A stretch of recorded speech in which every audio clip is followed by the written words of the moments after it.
Joining us now, GOP Pennsylvania candidate Dave McCormick, who was at Saturday's rally, sitting in the front row when the assassination attempt on former president took place. And it's good to see you, David. And in fact, just 2 seconds ago, Becky and I were talking about the reaction and how I don't think anybody really knows what the reaction would be to something like that. You're an Iraq or a Gulf War veteran. You're familiar with gunshots and everything else. But I mean, it was still a little bit surprising. And the fire chief, I'd like to think I would do that at my age. I think I'd try to jump on top of my family if I could. But you just don't know until it happens. And I think that former President Trump rose to the occasion, maybe surprised a lot of people, maybe surprised himself. I don't know.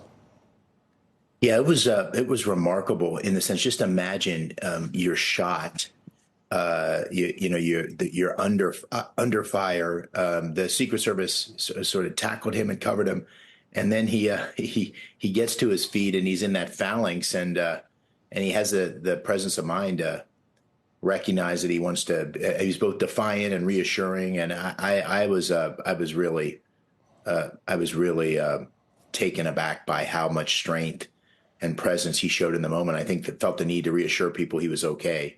And, if 100 people were under that circumstances, I'm not sure how many would be able to rise to the occasion as the president did. And it's the same with Corey Compatore, who you mentioned, the man that, put his body to shield his family. And it's just a tragic day. And imagine had the bullet just been in 1 inch in the other direction, we would have lost the president. And that is just almost hard to fathom, almost unthinkable. But we were that close. So I think it's a moment of pause and reflection and kind of put things back in perspective and just be very grateful that the president was able to survive, and also be very, very grateful or very, prayerful for those that lost their lives and those that are still fighting back from being wounded during that horrible, horrible day.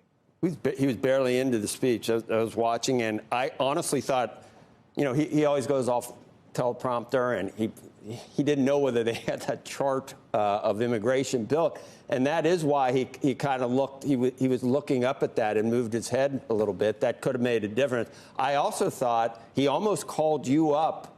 Yeah. He said you were going to come up later. He almost called you up spontaneously right then. And I was looking forward to hearing what you were going to say on top of everything else. And that never came to pass. We had a conversation before when he first got there. We were in the back, and he was, the crowd was incredible. It was only my second Trump rally, but I mean, there was an enormous enthusiasm and patriotism, and he was very excited about it. And he said, "Hey, I want to call you up on the stage." And when he got out there, he started, got right into his introduction and started to talk about my race and asked me to come up.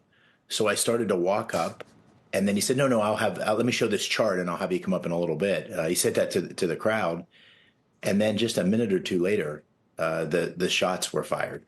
And it was the kind of thing, it was almost unthinkable. But then when it became clear that the staccato was in fact rifle shots, the president dropped to his knees, and the Secret Service was there. And at the same time, it became clear that over my left shoulder in the bleachers, someone had been shot and was wounded and in bad shape. And, so you had this sort of unbelievable moment where everybody was hunkered down trying to make sure we didn't, have further people injured, and the president was ushered off the stage. So it was all very, very hard to digest in the moment, very confusing. But the crowd was very calm, confused but very calm. No stampeding. Everybody just wanting to make sure that the president and everybody else that was affected was okay. Hey, Dave, it's Andrew here. How do you think this changes the tone, if it does at all, of what we'll hear either from President Trump or others during the Republican National Convention? Do you think that it changes the tone of things, if it does at all, permanently or just only temporarily?